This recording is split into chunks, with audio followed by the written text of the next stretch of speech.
What's up, everybody? Great to see you as always. Happy Monday, and you know what to do. Hit like and subscribe, and let's get after it. Hi, hello, and welcome to your favorite Average to Good podcast. Call it what you want. I'm Jimmy Conradinho Conrad alongside Charlie Chuck Wagon Davies and Big Tones, Tony Miola. And we have a great show for you today. We had some excellent performances from some of our players in the U.S. men's national team player pool. Some that could have been a little bit better, but we're going to discuss all of it and more. But we have a very special guest. We're just going to bring him on right now. James Benge, CBS Sports football correspondent. He doesn't like to type anything more than USMNT when he's writing articles for CBS. It's James Benge. / Pulisic hater. Pulisic hater. Maybe. Wow. Right off the jump. Right off the jump. James Benge. Wow. But now we've had watch the doc. We've had a performance. Antonee Robinson, undeniable.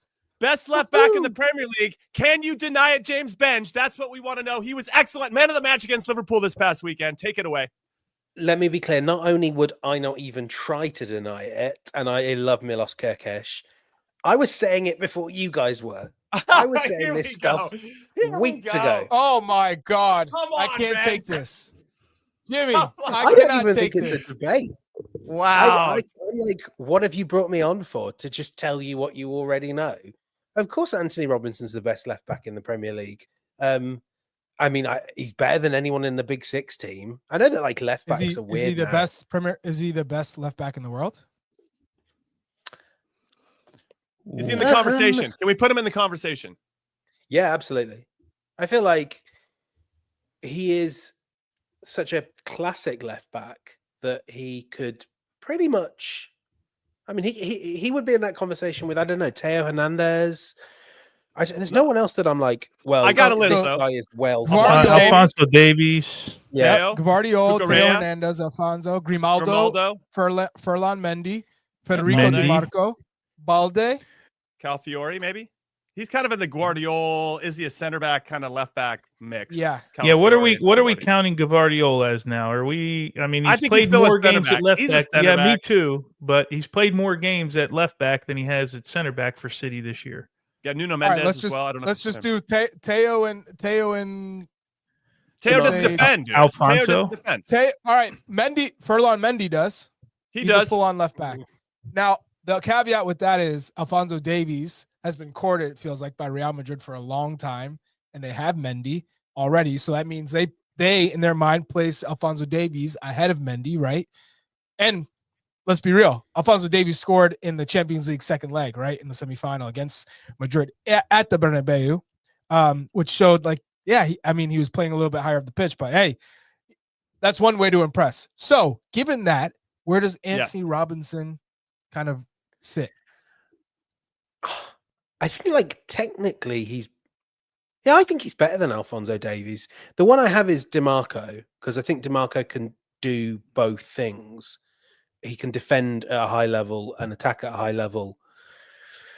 But even someone like Alphonso Davies doesn't quite have to hold down a left flank in the same way that Antonee Robinson does. And I know it's quite weird saying a Fulham player is better than a Bayern Munich player. But let's say Davies goes to Real Madrid, who I think should also be looking at Robinson. Don't you think that Robinson would be really high on Bayern's list? Kind of like he's really high on Liverpool's list and he's really high on Manchester United's list. And probably the only reason we don't feel like we can confidently put Robinson at the same level as DiMarco, who to me is probably the best left back in the world, is that at the moment Fulham aren't in the Champions League, and it's 5 places next year, so you still probably won't be next year. But I think, when you look at the numbers, he's 6 assists in the Premier League, so strong defensively though as well, and Marco Silva trusts him against Bukayo Saka and Mohamed Salah to attack and defend. I thought he had excellent games against both those guys. So to be in the conversation, like, you have to show you can create against any team and hold off the best in the world. That's the thing, Chuck. Absolutely. That's what I wanted to get into. First, the stats for Antonee Robinson against Liverpool: most duels won out of any player in the game, most chances created, most interceptions, most tackles won, most assists. Absolutely bossing it. And deserved man of the match. An undeniable performance from him. Marco Silva, his manager, said after the game, he said a lot of things. But one of the things that I appreciated the most, here's one of his quotes. I don't want to speak too much about him because I know this coming January, there's going to be the same story about Robinson. Really, I don't want to go in that direction. Robinson's really focused on the way he wants to work and behave, and let's keep him focused as we can. Which is a long way of saying, please don't take him in the January transfer window. Now, one of the things that I wanted to add is that another quote in that same conversation with Marco Silva after the game, he said he's a great example, one of the greatest in our dressing room. So there's clearly a vibes perspective. You wouldn't give him the captain's arm. That's why he has the captain's armband. Exactly. And then he said there was one other thing too that I really appreciated about him, that he's reliable in some ways. I'm paraphrasing a lot of what Marco Silva said, but that you can trust him to be ready to play every 3 days. He's healthy. He plays a lot of games. He's rarely hurt. Whereas you can't always say that, let's say, Andrew Robertson as a comparison at Liverpool or there's some other players at the guys like that. Lots of guys get hurt a lot. But I want to get back to the world-class thing, Charlie, because I think you said it right. Yep. And Tones, I'm going to come to you on this. How do you define world-class? Because it feels like that's a moving target at times. And just to jump in really quick, I'll say if you can give us a 7 or 8 out of 10 every single game, no matter the opponent, like Ben said, it could be Saka, it could be Salah, it doesn't matter. You can still get that 7 or 8 out of 10 every game. And you do that consistently over a consistent amount of time. Now we're talking about world class, and that's why we're having this conversation about Antonee Robinson. But your definition of world class, Tones. Yeah, for me, it's guys that you talk about after, like the fact. Like for me, forget the Messis and the Ronaldos of the world. We're going to talk about it, but a guy like Luka Modric, a guy like Zinedine Zidane, a guy like Maldini, and everyone says, "Well, you're talking about Maldini. You can't compare those two players." Well, that's what for me made them world class. If you're talking about, for me, if you're talking about guys that are like top 10 of their category, in this case, a left back. Like you can drop them into any team and they can play, right? And I think Antonee Robinson. You look at Manchester United, and we mentioned Luke Shaw. He's been injured. They're using who? Dalot now, right? Like I would think that if you're Ruben Amorim, like Antonee Robinson's like a major target for you. But we've said, James, for the last 3 months about Antonee Robinson. His next step is getting to a Champions League team. Right. And it's competing every week in Champions League. Who knows if Man United's going to do that for a little while. So, but I think Antonee Robinson, I don't know if you say, is he the best left back in the world? I don't know how you equate that because there's so many definitions of it. I think you can't say that just based on where he plays and what they've won. Right. And I know that sounds like a little harsh, but at the end of the world, we always think about trophies and Champions League and obviously World Cup, Euros, winning international tournaments. That is what I would say generally classifies you as best of the best when you're on the winning team, competing, at least getting to finals. For me, world class is similar to what you said, Tony. If you can drop in any club in the world and play, that's world class. No matter what the tactics are, you will play. That means you're world class. You will play on any team, any tactics, any coach. You will be in the team.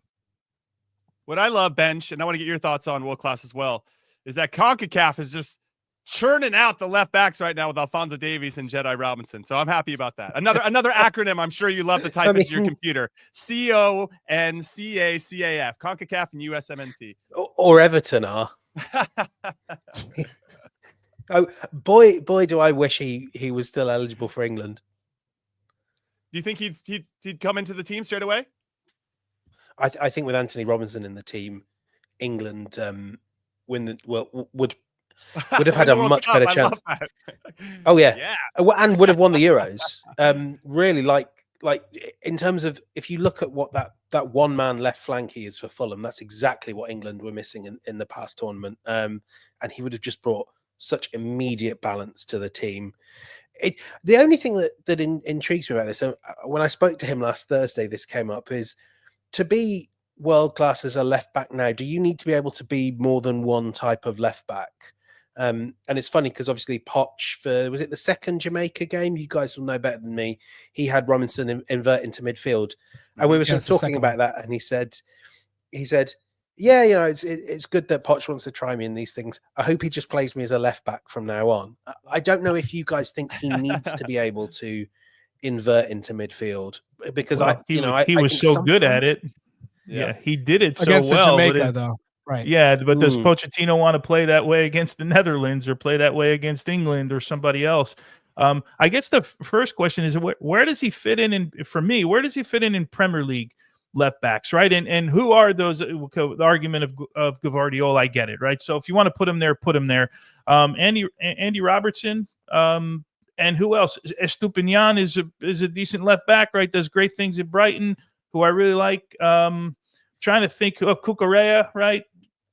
Kirkes at Bournemouth. Yeah. Okay. So where do you put him in the Premier League? I mean, you got to put him just, if not the top, he's close to it, right?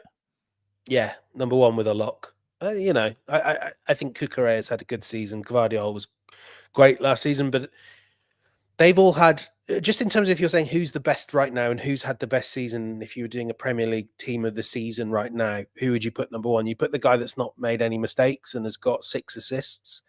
And maybe, if you're building a team to win the Champions League, you might pick Josko Gvardiol or Cucurella. But I think who's having the best season? It's Robinson by a mile. Mm-hmm. So do you feel like Marco Silva has any reason to fear him potentially leaving in January, or do you feel he's going to leave in the summer? Ultimately, I feel like everyone has a price, season. Jimmy. Of course, but do you think he leaves in January or the summer? Because I don't think this is his last season with Fulham. That's essentially where I'm getting at, Bench.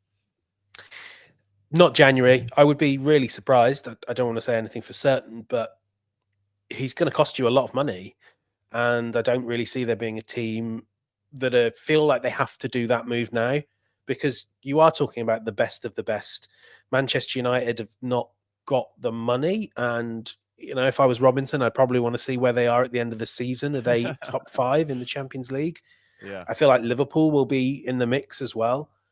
And Fulham aren't under pressure to sell. They've sold Mitrovic, they've sold Palhinha, and they've got something really fun going on at Craven Cottage. I mean, if you guys get to London, do try and get yourself out to a game, not just to see Robinson, but to see guys like Iwobi, Smith Rowe, Raul Jimenez.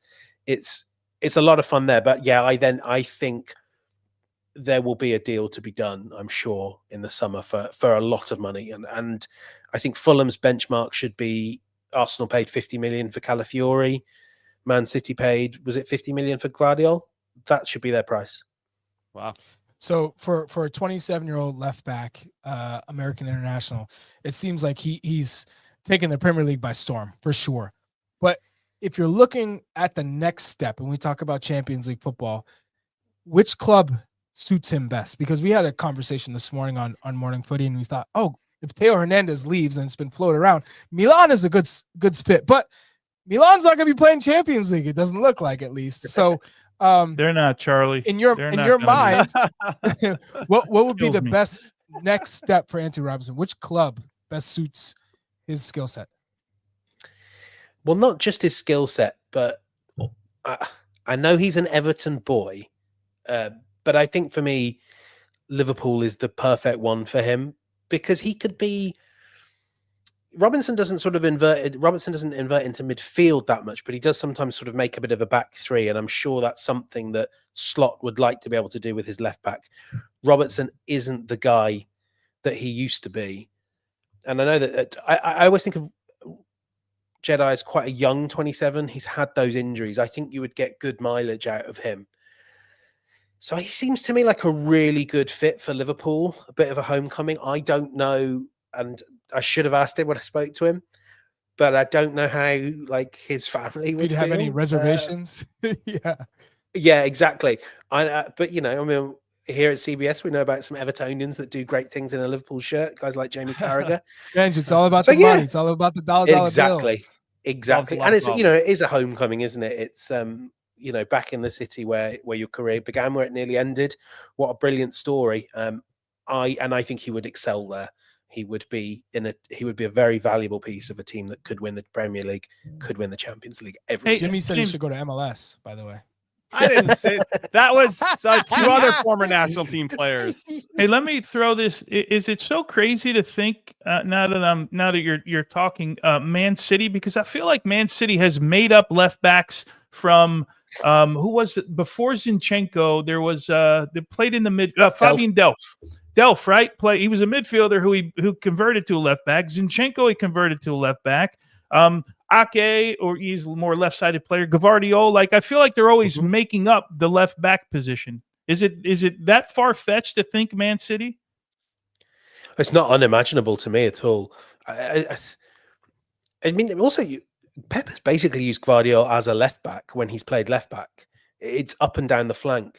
And what I would like about Robinson is almost thinking of someone on the opposite flank who could offer a bit of what Kyle Walker at the peak of his powers did. Robinson's not that quick, but he is someone that's got that nous reading the game out of possession. And I wonder if he could, quite often when I've, see him quite a lot now in a Fulham shirt, he likes to step up and win the ball high.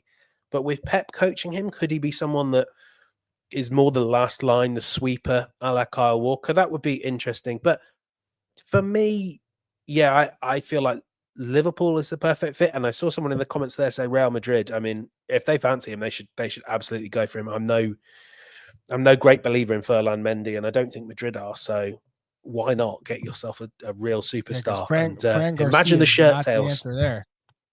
Woo! So Benj, I got a question because we know that you're. Maybe you can backtrack now, but not the biggest fan of Christian Pulisic. So would you say that Antonee Robinson is the best player the U.S. has, or do you think Christian is still the guy? I stumped him, everybody. I got him. That's a good question. I wasn't the biggest fan of Christian Pulisic last season because what he was doing then looked like it wouldn't replicate. But now, like, this guy's a star. He's back in track. He's backtracking everybody. I'm still going to be that very classic English journalist and say I told you so, and say Antonee Robinson's the best he plays in the Prem. I was going to say just the second bit. Antonee Robinson plays in the Prem, but I mean, I've just seen him do it against Saka and Salah, and there are some really high quality defenders that Pulisic comes up against in Serie A every week. I'm not disputing that. But I have just seen Robinson do it against probably the two best right wingers in the world, two of the top three. So, Tony's not happy with you. You're rubbishing the Serie A, the league that had all the Champions League participants and Europa League. And I don't love doing that. You're rubbishing Serie A. Oh, good Lord. Go ahead, Tony. You did see him split the entire Inter defense, right, in the derby. You did. See that, right? I don't. If you watch the documentary, you'll see it. They'll break it all down. It's on Paramount Plus. The documentary. I don't doubt that. I mean, like, compared to maybe when I was coming on this show 2 or 3 years ago. The Real ago, Madrid game. Did you catch that one by chance? That was really good. Yeah, but is it as good as doing it against Brighton? That would be my question. There you go. Cold Wednesday night. It's a better position. Like, and I mean, like, if you play Pulisic off the left, that left flank is going to be devastating, and it's perfectly set up, from Poch's perspective, to have one guy that is I would think a more orthodox up down left back, and that frees Christian to get inside and really attack and create from there. Best of both worlds. And I mean, I have to say, I'm picking one over the other, but it's a harder task than when you guys were asking. Well, actually, it's not as hard a task as when you guys were asking me to pick out a good US striker. Because there's so many options now. But I mean, two players right now who are at the top of their game, and I'm picking Robinson, but I know that I am Premier League coded, as the kids would say. Hey, we get it. Don't worry. I also wanted to ask, because Weston McKennie had a little stint at Leeds. It didn't go as according to plan, but it seems like there might be some interest for him as well, because considering how well he's done at Juve and continues just to fight and makes his mark in Champions League matches. Do you see him coming to the English Premier League again, and with any club in particular?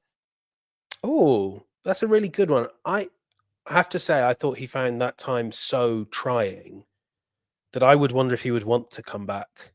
But was that just the Leeds of it, or was that the whole Premier League? Because kind of like probably the club, right? Like if you're playing for Tottenham, if you're playing the situation. I mean, the situation was dire at that point too. Yeah, I think he's got a perfect skill set for it.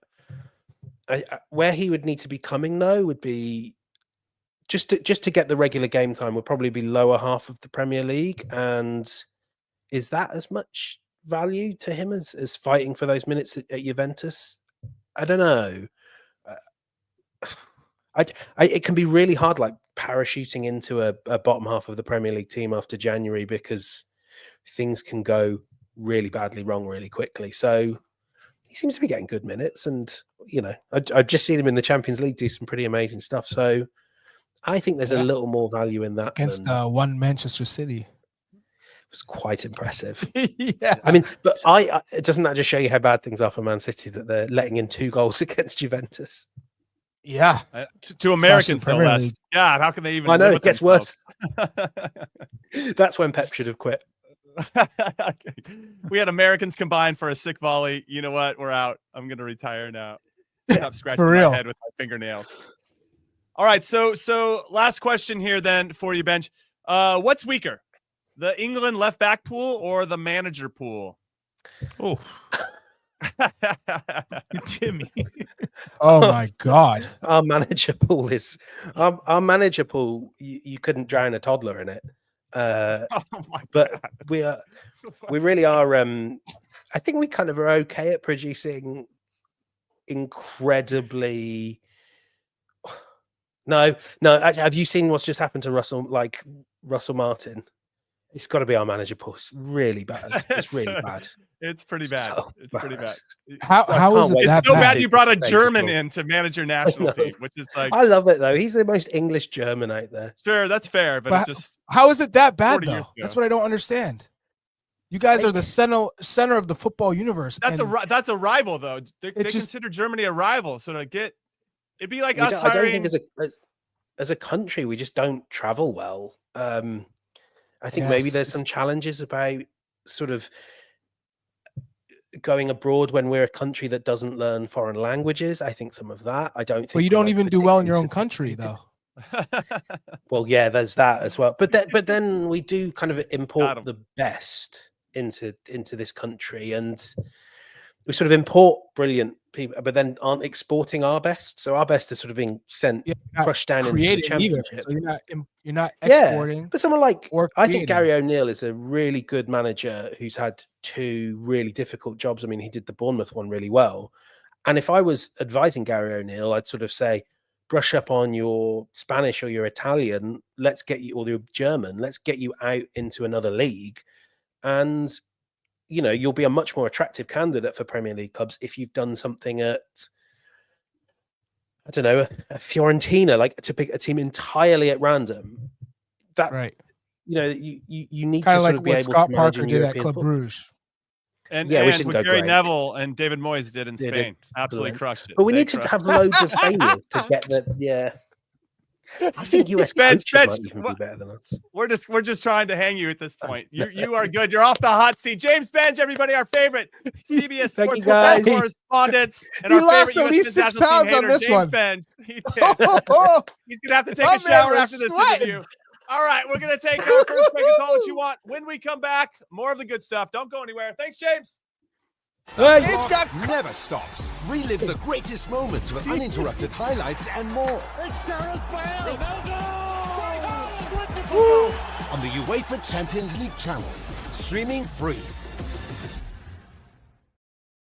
All right, welcome back in to Call It What You Want. I'm Jimmy alongside Chuck and Big Tones, and we are getting into, well, we just had James Benj on. We appreciate him being a good sport. We just cooked the man. We cooked honestly. him at the end. We honestly cooked him. We maybe lost at least 6 pounds in that 20 minutes because my man was sweating. He couldn't answer the questions. He didn't know what happened. He was in the twilight zone. We hit him with the, are you creating managers? Or are you? Oh yeah, well, you import. We don't export. We don't travel. Well, you don't even travel well in your own country. What do you mean travel well? I love he was twisted. All right. Glad you could see James's last appearance on Call It What You Want. Exactly right. Great job. Great stuff, James Benj. We appreciate you. That was awesome. All right, Americans abroad. Big weekend for some of our players. We mentioned it at the top of the show.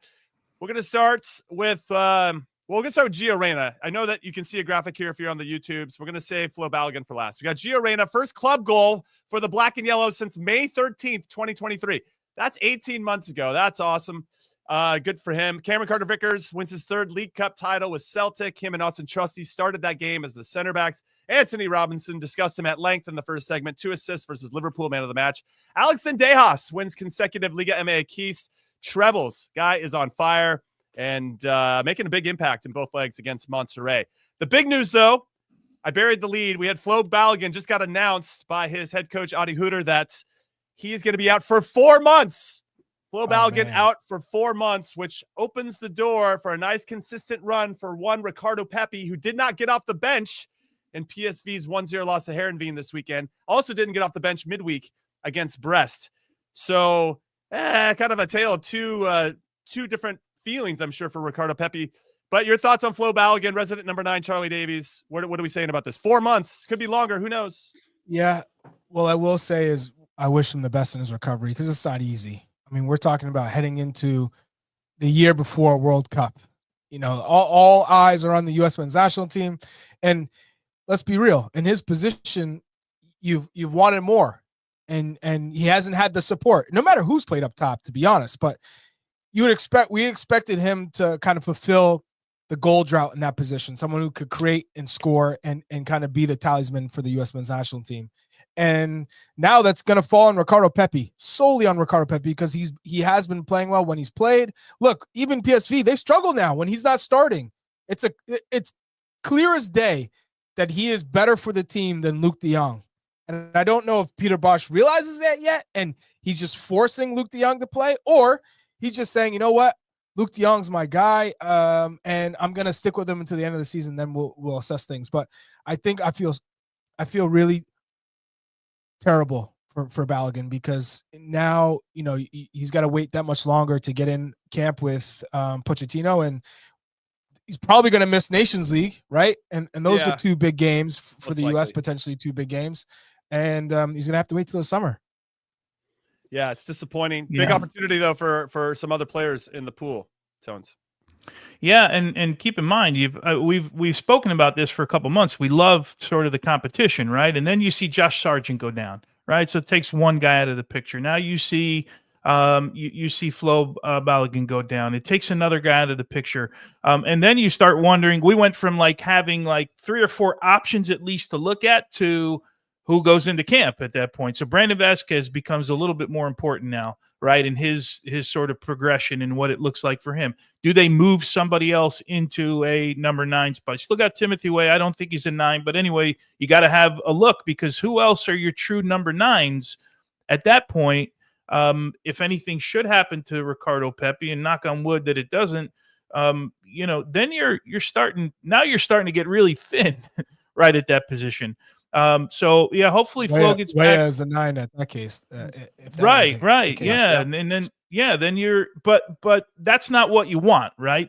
You don't want to be in that position. You'd rather have Sargent healthy and hell, you might rather have like Daryl Dike, who's supposed to come back in January. I think it's like you want everybody healthy and scoring, and you want options. And now we're losing options, and we're losing options at the top, right? We're losing Flo, and we're losing Josh Sargent, and wherever you put him, he's in your top 5, right?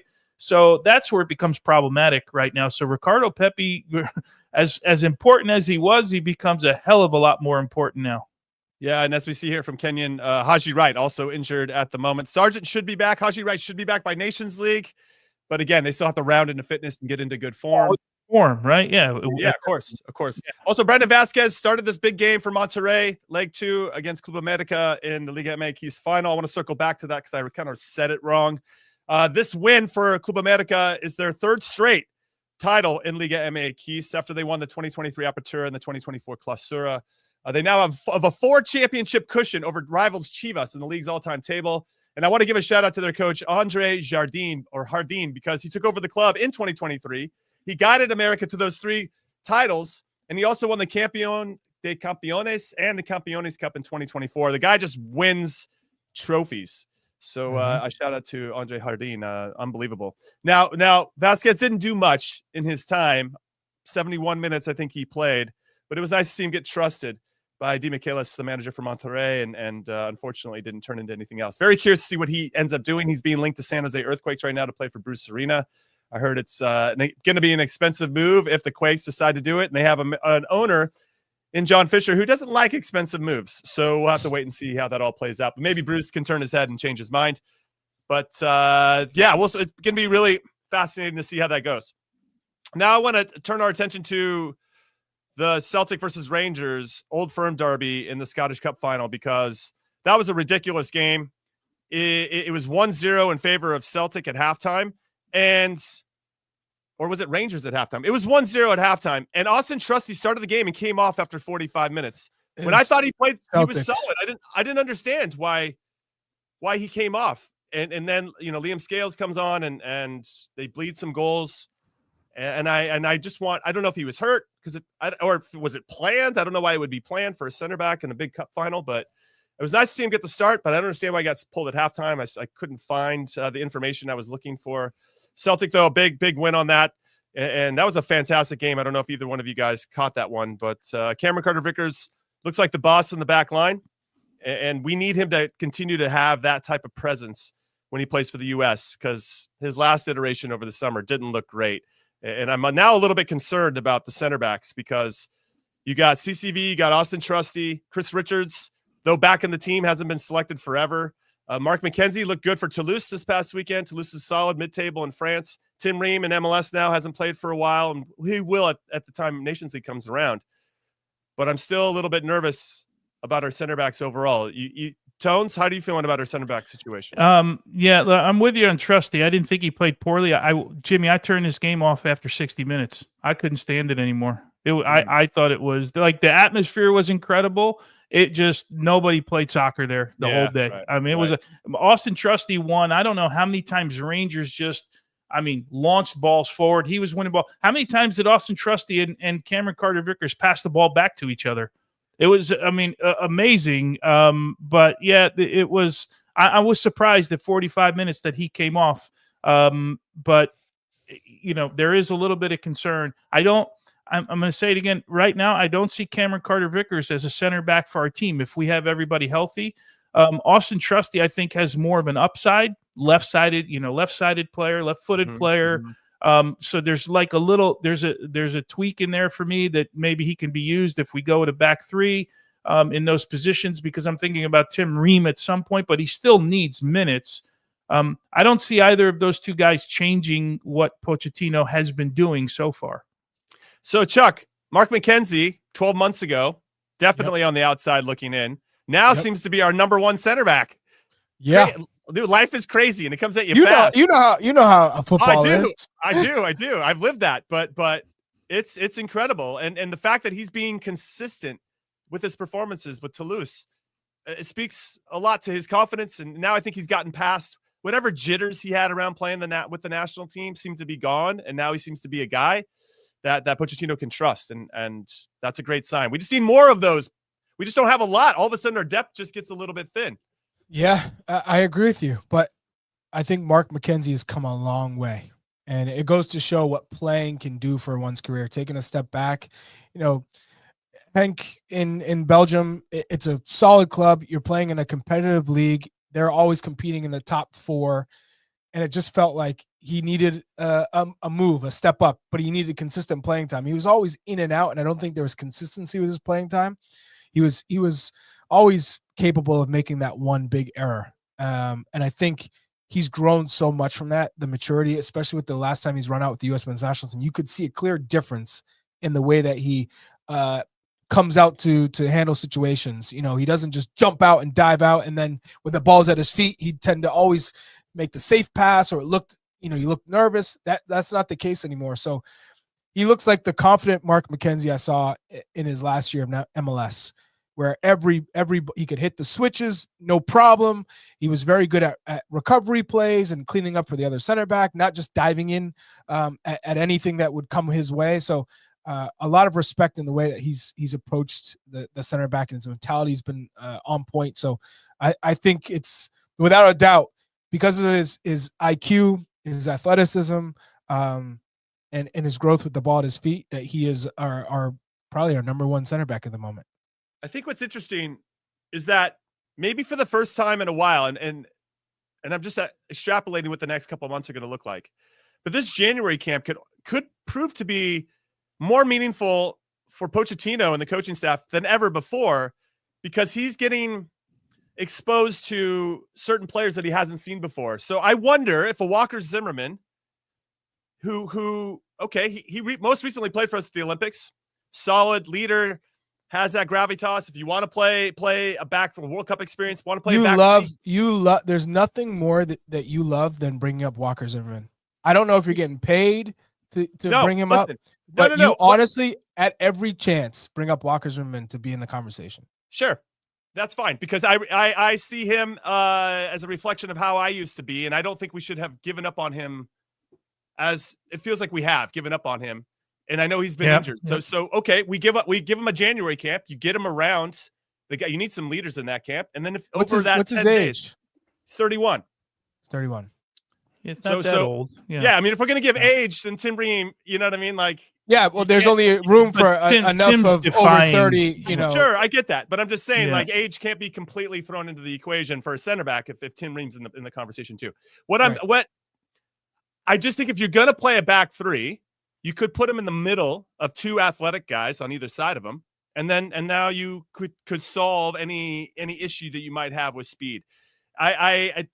What I do appreciate about him is that he's a leader, and I just feel like we maybe lack some leadership from some of the guys that are there. And again, maybe Miles Robinson could get back into the equation in a more meaningful way if he can be trusted over that same. I don't know. I'm just throwing that out there. Jalen Neal, who can't even start for the Galaxy right now, but if he can get into that camp and just be around, then he can plant the seed. Maybe not for 26, but maybe something in the future. So it's an interesting January camp in a way that I hadn't thought about it till I saw it through the lens of the center backs, because we are thin currently. That's it. I just kind of rambling at this point. Tones, you got anything? One thing you would get from him, is you'd get some. You mentioned the word leadership. I look at it more organization, right? Because I still don't feel like we have like an organizer, if you were, like a guy that you're always seeing kind of putting people in position. And I know the game's gotten a little bit away from that. But then who else are the other guys that you could potentially? We can say we're playing with three, right? Because Joe Scally's been the most holding of the wide players, with Robinson going up the field on the left-hand side. Who are the other options at that point? You start to think about it. Cameron Carter-Vickers, Trusty was in the last camp, right? Vickers wasn't. We're going to get a real idea of what Pochettino thinks of Cameron Carter-Vickers, right? Because he had him like for the short period of time before they shipped him away, I believe, at Tottenham. We're going to get, if he doesn't call him into this Nations League camp, we're going to have a real idea of what he thinks about Cameron Carter-Vickers. I don't see him as a Pochettino type of guy, the way that they're playing, but who knows? That'll be obviously be up to him. Then there's no one. Then you're going to MLS for center backs, which is, we've done a decent job of over the years developing center.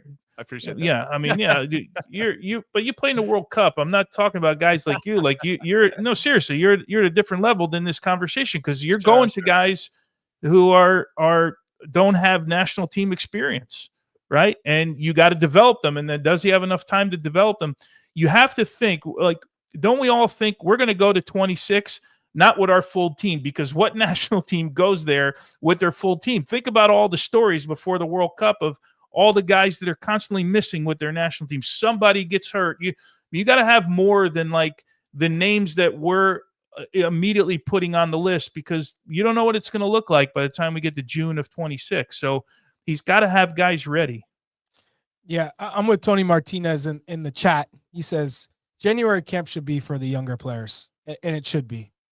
This is a primarily MLS North American camp. So these are players who have potential, and this is a good opportunity for a coach like Pochettino to go, this guy can be something. And either A, I'm going to talk with him and his coach at MLS and see what the pathway is moving forward, or B, this guy's destined for Europe and he doesn't need my help, and I need to prepare what that plan looks like going forward, versus I'm going to have the riffraff in MLS come and be in this camp. So for me, maybe you have one or two to kind of set the tone. I've been here before. This is how we train. This is how we communicate for the younger guys who are just coming up to that level. But at the same time, I want to see fresh fresh new blood. I want to see fresh players coming in who have potential, have shown something that Pochettino can go. Potential okay. to what, Charlie? To what? Pochettino's like what? If this were the first of a 4-year cycle, I can understand. And if you have some, you're going to have some of those guys inherently. But like, what is Pochettino looking for in that camp? He's got to be looking for one guy that could help him at the World Cup. Right. Yep. If it's young guys, it's young guys. If it's old guys, it's old guys. I mean, obviously he's here for the World Cup, but you want to set this national team up for the future. So but can he do that? What MLS is for. You're not you're not an MLS star and saying, "Oh, I'm here to play on the national team." Pochettino knows what MLS is about.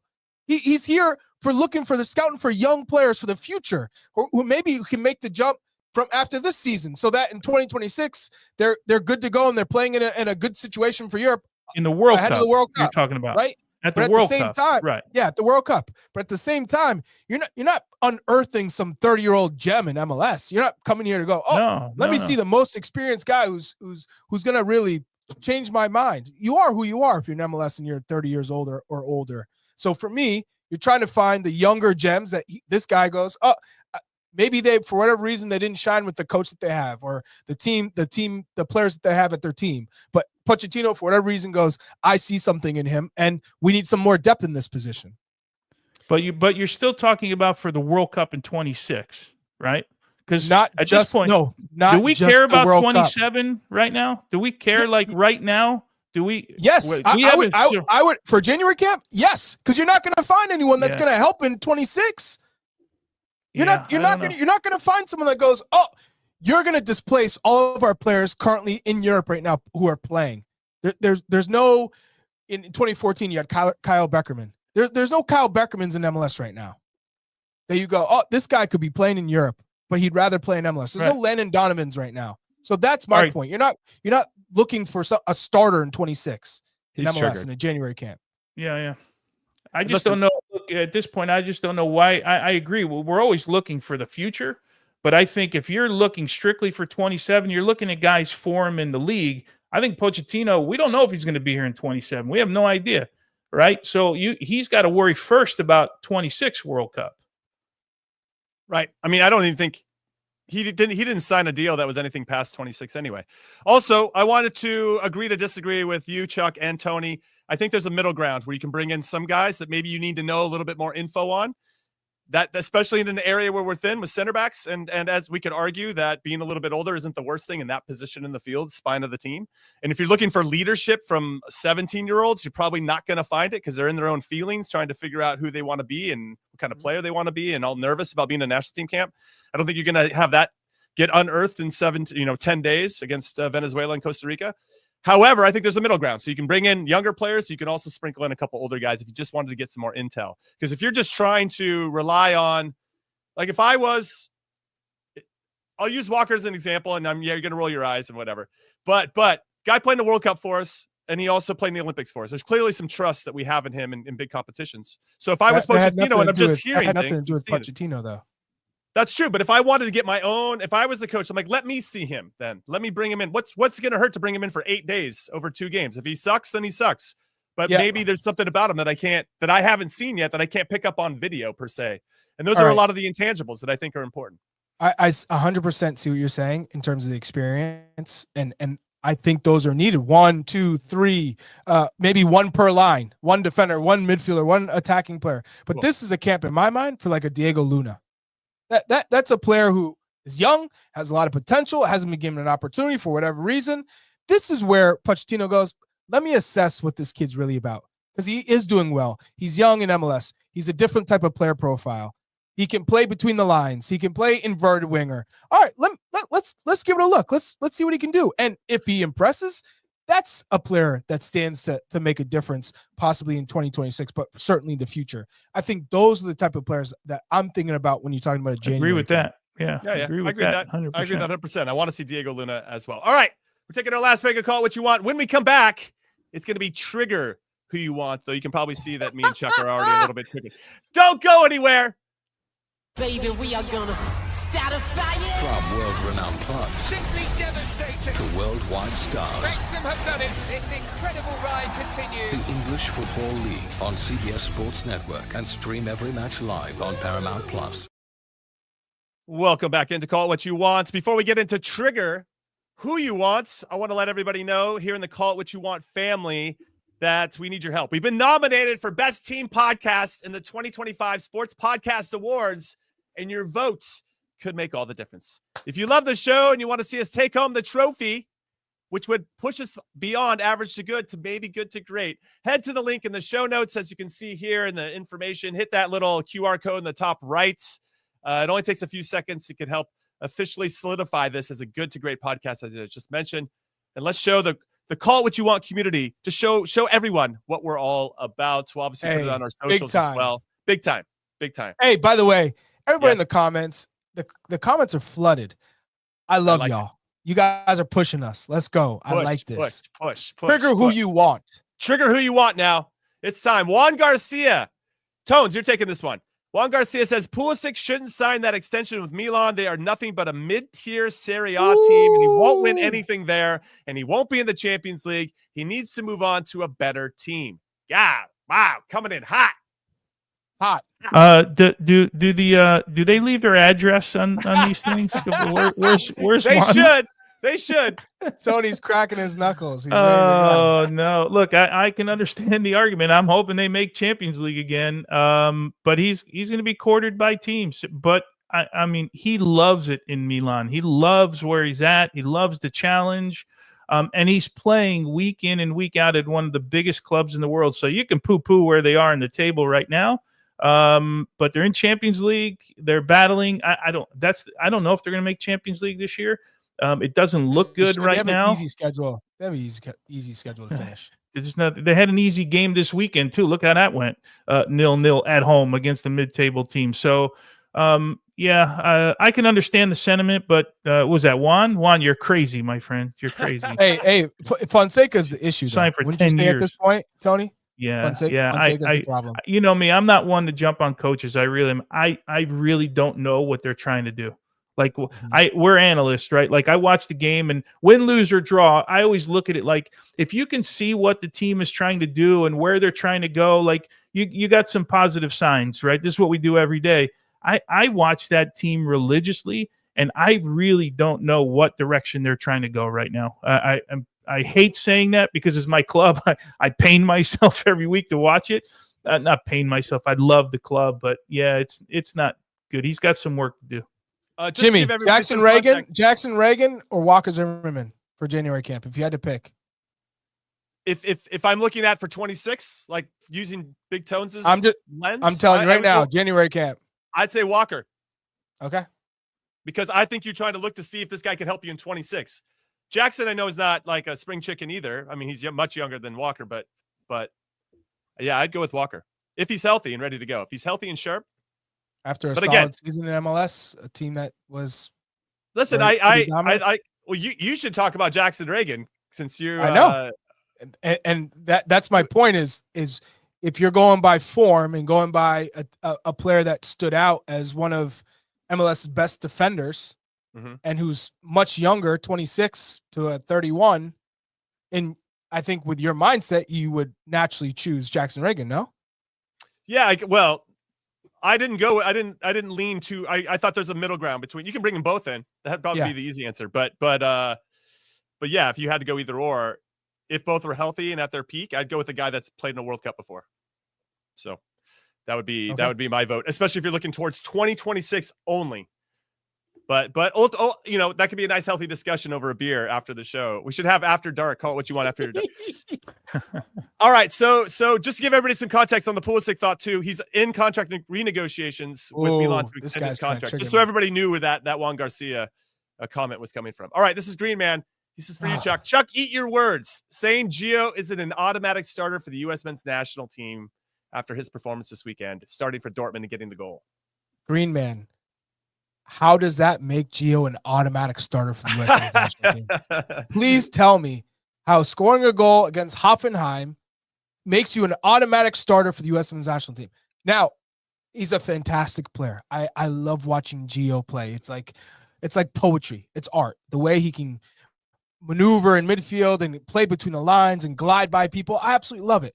But an automatic starter, that doesn't exist right now. Outside of Christian Pulisic and Antonee Robinson, there is no automatic starter. That's just the way it is. And Gio has to stay healthy. I mean, Shaheen, the coach for Dortmund, just said, I'm glad he stayed. If he continues to stay and stay healthy, I think there's a place for him. That's great, but he's got to stay healthy. Automatic, no. Okay. Let's Tony, you want in on this? Is Gio an automatic starter for you? Yeah, well, I think what he's doing is playing himself into Pochettino's camp. Obviously, he's going to get a chance, and then he's got to start under Pochettino, right? Who would have had Joe Scally as an automatic starter coming into this? You got to fit into what the manager wants to do, and right now, a guy like Scally fits into what Pochettino wants to do. We all want to assume that Gio is a first 11 player. I'd love to see him on the field, but I still think there's a moment where he's got to play himself in. Opportunities like the last two games for him. And what did he go? It's like I think it was 77 minutes this week and somewhere around there. That's not going to hurt him with Pochettino. I think it makes it easier for Pochettino now if he does start and gets an opportunity to say, well, I've seen some form here, unlike what Greg had to do for so many years and go, well, he's not playing there, so we need to use the national team to get him fit, right? We don't want to do that as a national team. We want guys to come in fit and in form and playing. So this will help him. But I tend to lean with Charlie. Like, it doesn't just like he didn't just become a starter because he scored a goal. He's still got some work to do. I'd like to believe in 2026 that he's gonna make it there, but it's a long time between now and then. Hey, by the way, it's like Weston McKennie scoring a scissors kick goal against Manchester City in the Champions League, and you're going to say, move out the way, you're displaced, gone. Like, what are you talking about? Yes, I love the idea of 2 10s, Christian Pulisic and Gio Reyna in the midfield, and how dangerous that looks. Like, just thinking about the possibilities of those two playing next to each other in midfield with a 9 and 2 wingers. Oh, my God. Let's go. I'm hyped for that. But you don't just walk in to the national team. There are a number of players who are performing to obviously not make it easy like that. But also from a team culture standpoint, if you just because he had one good game, you're like automatic starter, you're setting a pretty interesting precedent as a coach that you're making or if you just do it for Gio, you're making a pretty intense exception for one player who there's been history of him feeling like maybe he doesn't take the national team as serious as he should, or doesn't, just there's been some intimations of that throughout the years. And so if you want him to actually give everything that he has every time he steps on the field, then there has to be some element of earning it and wanting it. And not only for him individually, but also the messaging that you're sending to the rest of the team. So yeah, we're all on the same page with that. All right, next one. Who are you trying to trigger now? Green Man, nice try. Okay. Nice try, Green Man. You failed. Says, I don't even know how to say your name. As a San Diegan, I'm not excited about San Diego FC at all. A backup in the Eredivisie is supposed to help us against teams like LAFC, Galaxy, Miami. LOL, nah. San Diego is too big of a market for this to be the big signing, and he's referencing Chucky Lozano, Mexican international, who he's not wrong. He is a backup for PSV in the Eredivisie. Coming to you, feels like because of contract or Chuck at that point. You think so, Chuck? Yeah. When Chucky Lozano is playing at his best and he's confident, oh man, he's trouble for all back lines. Just a constant threat. He's like a thorn in your side. But it feels like the reason why he's dropped off at PSV, at least a big portion of that, is because my man is let his contract run out so he can go to San Diego. So if that's the case, then Peter Bosz isn't going to count on you if you're already leaving, right? If you already signed a contract to play somewhere else. That's typically why he's not going to be given the chance, and another player is going to be given the chance ahead of him until Peter Bosz panics, and we've seen him put him in now as of late, as the Eredivisie title is not as once guaranteed as it was before. Yeah, they also have. Yeah, I like the signing. I like playing it well too. Yeah, Tones. I was just going to add that with Eredivisie or PSV in particular, you have Bakayoko and you got some other guys that have been playing pretty well. And so, yeah, there's manager selection and there's just form. Sometimes players are in better form, especially when you get hurt and aren't playing as sharply. And then I agree with you. I like the signing as well, but I want to hear your thoughts before I chime in with mine. Yeah, I think he'll be great in MLS. And if I think Chuck hit the nail on the head. Like if you're Peter Bosz, like in your head, I got a guy that's already, he's halfway out the door already. Like, how do I trust him week in and week out? I don't know what the transfer numbers look like, but is it in jeopardy if the guy gets hurt? Like, is there anything? We don't know any of that stuff. But I think he'll be a great signing, both on and off the field. I do think San Diego's going to go. We had Tyler Heaps on my radio show. It sounds like they're going to go after some pretty big names coming up here, and I wouldn't be surprised. I mean, they're in for some guys that who knows if they're going to get them all, but San Diego's a fairly easy place. He had mentioned on our show something about we want the families to get adjusted. Like we're like, dude, it's San Diego. It's pretty easy to get adjusted to San Diego when you're coming from around the world, right? So, but with regards to Chucky Lozano, I think it's going to be a great signing for them. And of course, the hope for if you're a San Diego fan is that he finds the form that he was when he was at his best, and new life, new energy would be really, really good for him and beneficial. So what I'll add to this is that there's a location sense too. I mean, there's a big fan base of Mexican national team fans in San Diego. You bring in LA's done it too, right? They brought in Carlos Vela, LAFC in particular. And they started Chivas USA back in the day in MLS just to lean into this incredible support from Mexico and their people. And I feel like San Diego obviously is even closer to the border, and it makes a lot of sense to me. And to your point, I think he could cook in MLS. If he's healthy and they can get him the ball in good spots, he's going to make a difference. Now, those are big question marks because they're still building a team from scratch, and he needs to stay healthy, which isn't always that easy, and he's not getting any younger. But ultimately, I like the signing. All right. Chris Bach says, can we talk about how professional Chuck is? On the last show, they have Tyler Heaps, and not once does Chuck say anything negative about Mikey Varas. We didn't even talk about Mikey Varas. I know he didn't. Chris, he didn't even open the door for us. Yeah, you know what? I thought it was more important to learn about Tyler Heaps and his mentality than talking about Mikey Varas, because we know who Mikey Varas is. We don't need to discuss it, and the guy's not here to defend himself. So I'd rather talk to Tyler Heaps and say, what's your story? But he hired Mikey. Yeah, he hired him, but I want to know what his whole theory is with a new franchise coming to MLS, and how do you build it, and which club do they want to model themselves after? And it felt like a mix, between an Atlanta and a Nashville and a Philadelphia, because Philadelphia you feel like is mostly about the youth development and giving kids an opportunity, but making a profit off of the youth that they train. And I said, if you're a fan base in San Diego, we know LA and California, how fans are. If you're not competing for championships, forget about it. They're not here for, just, they have better things to do. They can go surf there in San Diego, surf and enjoy the weather. So if you're a San Diego fan, how are you going to be excited if you're only playing kids? Because you're not going to compete for trophies if you're only playing kids. We all know that. So how do you find the right balance? How do you find the right DPs? And I thought he was pretty intelligent with the way that he came across. So I'm interested to see how things play out for San Diego. But the club badge is terrible. Let's be real. That logo. Oh, the jersey. When I got to see the new jersey they revealed, I wasn't too thrilled. I thought they could have been. It was all pretty solid, right? That jersey. They had some like blue, rainbow, and it looks like a Transformers logo. Yeah, the logos could be. Yeah, there's a lot to unpack there. I hope their away kit and their third kit will end up being a little spicier. All right, last comment. Jeff Amidi says it's a shame Jonathan David isn't dual eligible for the U.S. He'd walk right into the 9 for us. Healthy Balogun or no? Charlie Davies, resident 9, take it away. 100% facts. Ooh, wow. We got a Jonathan David fan over there. It's not even a question. I don't know who said even with a healthy Balogun. He said healthy Balogun.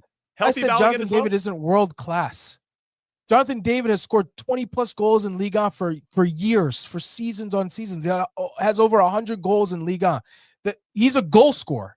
He's exact, and he's got the perfect profile. He's not the fastest, but in terms of intuition in the box, you need somebody who's going to pop up in the right spot and finish when they get the opportunity, and finish in a variety of different ways.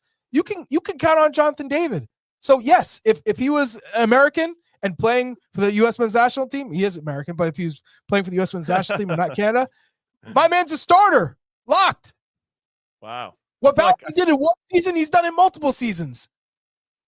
I feel like I'm hearing, did I live in a parallel universe before when Charlie said he wouldn't walk into our team? I can't remember, Tones. I can't remember. We've done so many shows. I can't remember what Charlie has said and hasn't said. I thought he said that too, but I could be wrong. I've been wrong on other things, so I'm gonna go with I'm wrong on this one, Jimmy. You guys ain't triggering me. I'll tell you that right now. I love it. Wait, did you not say it? Did you not say that one time? I can't remember it. Listen, that doesn't mean you didn't say it because you didn't remember. I just don't remember. What I do know is that our community keeps receipts. So we're going to get those receipts and we're going to find out exactly what Chuck said. Because it feels like he's been saying it on both sides of the fence. You know what's funny? I know Des right now and Ibis are digging as we speak, looking for those clips. So keep them coming. Yeah, all I said they is would never, Charlie. They would never do that. No way. They're always here to protect you. All right, everybody, that's it. That's a show. Thank you for joining us here on this Monday. Come back and join us again on Thursday at 6 p.m. Eastern, 3 p.m. Pacific, live on the Glosso America YouTube channel. Hit like and subscribe. As always, thank you for listening to us on any podcast platform of your choice. Make sure to vote for us. We'll drop those links again. We'll put them on our socials as well. We would love your support on that end because we love winning trophies that are popularity contests. And we think we're really popular. Average to good popular. Vote for us. Vote for us. All right. Have a great rest of the week. We'll see you on Thursday. Later.